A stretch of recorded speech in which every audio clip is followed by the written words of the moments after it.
although, of course, there's different economies within the US and a lot of people are leaving New York because of the tax situation there.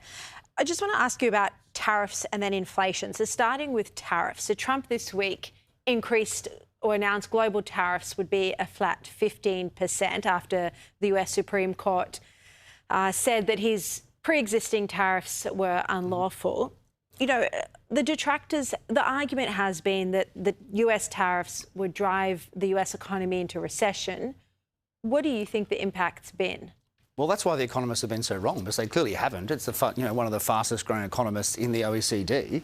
And, somewhat comically, they all said, these economists, there'd be a big spike in inflation in the US because of the tariffs, and it's just simply not happened. Their inflation rate's 2.4%, I think, over the 12 months of last year. Australia's is 3.8, much, much higher. So tariffs clearly have not been a disaster. And I think, as you said this week in one of your editorials, they need the money. I mean, the US has a massive budget deficit, $2 trillion a year or something. The debt's $38 trillion. The White House only has one way to raise money without Congress, and that is tariffs. And so I think, Trump doesn't often put it that way, that we need to raise money, although I think he actually did in the speech for the first time. But, it raises $300 or $400 billion a year. That's a massive amount of money, and it's not really hurt American consumers so far that much. So he's actually trying to tackle the debt here. Exactly. Yeah. Exactly. And they have to, because otherwise there'll be a huge global financial crisis. I mean, $38 trillion, right? It's 110% of GDP or something. That's much higher than Australia's debt relatively.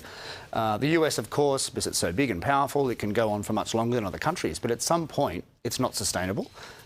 You just mentioned inflation in the US compared to Australia. So 2.4% in the US, and news today that inflation is now sitting in the past 12 months at 3.8% in Australia.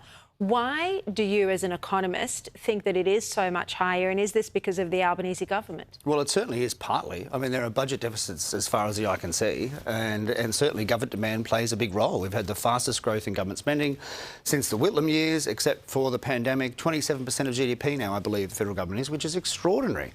That's obviously boosting demand. And it's partly their responsibility. Our inflation rate, I think, is more or less the highest in the OECD. Are you worried about it? Yes, of course, because it hits every single Australian's wage. I mean, who's getting a 4% pay rise every year? Certainly not me. Maybe you are, Sharri, but I'm not. And that's a 4% cut in your living standards every single year. So it's a very serious problem. And the government just kind of hand waves it away as if it's not important. But I think they're going to pay for it at the ballot box. Now, I was watching Chris Kenny's program earlier this evening, and he had Pauline Hanson on, and she said, because Chris was quizzing her on one of her new policies of income splitting, and she said, well, that bloke Creighton, she couldn't remember your first name, but she said that economist Creighton endorses this policy. So what do you think of income splitting as an economic policy? Well, she must have been referring to my tweet about the fact that the One Nation has more policies on their website than the Liberal Party, which is true.